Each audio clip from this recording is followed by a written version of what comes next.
اقتدار، سفارتکاری اور حسن کے قصے اس دھرتی پر کبھی پرانے نہیں ہوتے۔ حسن کے شدائیوں کے دیس میں جب ایک امریکی سفارتکار کے چرچے ایوانوں سے سوشل میڈیا تک پہنچ جائیں تو سوال اٹھتا ہے کہ دل موہنے کا ہنر زیادہ طاقتور ہے یا عالمی طاقت کے منصب کی چمک۔ نٹ کھٹ امریکی سفیر نٹالی بیکر کی سفارتی سرگرمیوں نے ایک بار پھر پاکستانی سیاست، اشرافیہ اور عالمی تعلقات پر نئی بحث چھیڑ دی ہے۔ دیکھتے ہیں آغا خالد کی خصوصی رپورٹ۔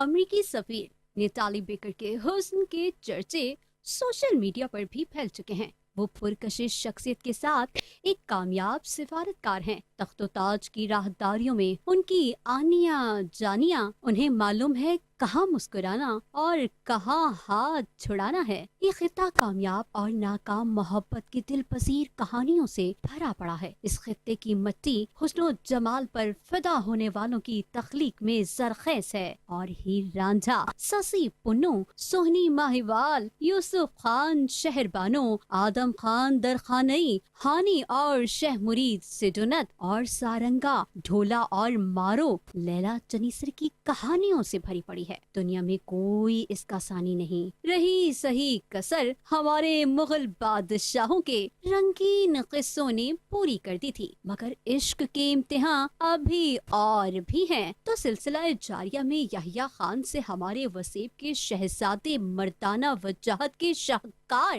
جناب یوسف رضا گیلانی تک بین الاقوامی پانیوں میں دل پھینک سیاستدان کی پہچان کروا چکے ہیں، اور آج کے بزرگ سیاستدان نواز شریف کے پڑوسی ملک کے حسن پر ڈورے ڈالنے اور شب کی تنہائی میں سوتی لہروں پر گیت سنانے اور سننے کے بھی چرچے زبان زد عام رہے۔ کشمیری حسن کے ساتھ ایسا ہی ان کا ایک اور قصہ، اقتدار کے جاہو جلال سے متاثرہ ایک مغنیہ پر فدا ہونا کوئی پوشیدہ نہیں، جن کی سریلی گائیکی کے کروڑوں مداح سرحدوں سے پار بھی موجود تھے، مگر دل دیاں منگاندہ اپنا ہی سرور ہے۔ علاوہ ازیں ان کی غزالی آنکھیں، سراہی دار گردن، چمکتے رخسار اور باوقار شخصیت کے چرچے بھی خوب تھے۔ حالات حاضرہ میں بھی دنیا کا بادشاہ کہلانے والے امریکہ سرکار کو ایسی کیا پڑ گئی کہ ہماری اشرافیہ کو وفا کی زنجیر میں جکڑنے کا یہ خیال کندہ کے بھولے بسرے بادشاہی حربے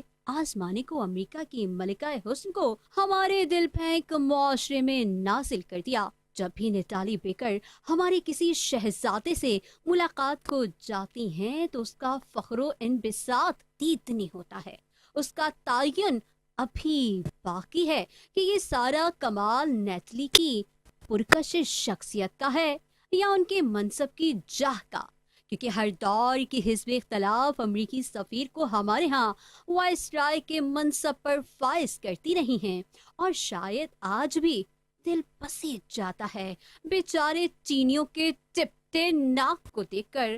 کم بختوں نے اربوں خربوں کی سرمایہ کاری کی، مگر پھر بھی وہ منصب نہ پا سکے۔ ان کی نیتالی بیکر کیسی ہوگی سوچ کر دل بجھ سا گیا۔ خیر چھوڑیں بیچارے چینیوں کو، اب آئیں سنتے ہیں نٹ کھٹ نیتالی بیکر کی شان میں ہمارے علم و دانش کو، جو سوشل میڈیا پر کیا کیا لکھ رہے ہیں۔ ایک سینئر صحافی فاروق فیصل خان نے اپنے طویل سوشل میڈیا کالم میں لکھا، بہرحال نیتالی بیکر کے گرد بننے والی یہ داستان صرف ایک شخصیت کی کہانی نہیں، بلکہ ہمارے سیاسی مزاج، طاقت کے مراکز اور سفارتی تعلقات کی عکاس بھی ہے۔ آج سوشل میڈیا پر اہل علم، تجزیہ نگار اور عام صارفین سب اپنی اپنی رائے دے رہے ہیں۔ کوئی اسے سفارتکاری کی کامیابی قرار دیتا ہے، کوئی سیاسی نفسیات کا مظہر سمجھتا ہے، اور کوئی اسے محض ایک معمول کی سفارتی سرگرمی کہہ کر نظر انداز کر دیتا ہے۔ فیصلہ آپ پر چھوڑتے ہیں، کیا یہ نیتالی بیکر کی شخصیت کا اثر ہے یا پھر اس منصب کے جاہ و جلال کا جسے دنیا کی سب سے طاقتور ریاست کی نمائندگی حاصل ہے؟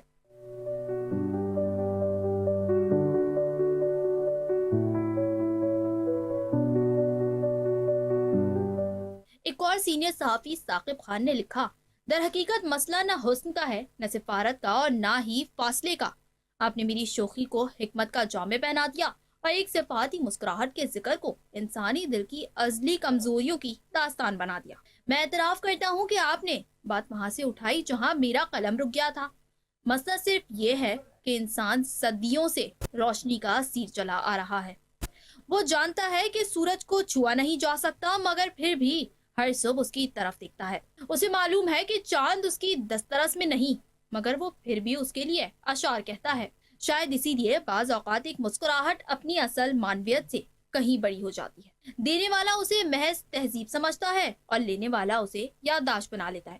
آپ نے درست فرمایا کہ حسن کسی وعدے کا مقروض نہیں ہوتا، مگر دل بھی کسی منطق کا پابند نہیں ہوتا۔ وہ ہر اس شے میں اپنا حصہ تلاش کرتا ہے جو خوبصورت ہو، خواہ وہ ایک چہرہ ہو، ایک خیال ہو، ایک خواب یا کسی دور دراز ملک کی نمائندہ ایک باوقار سفارتکار۔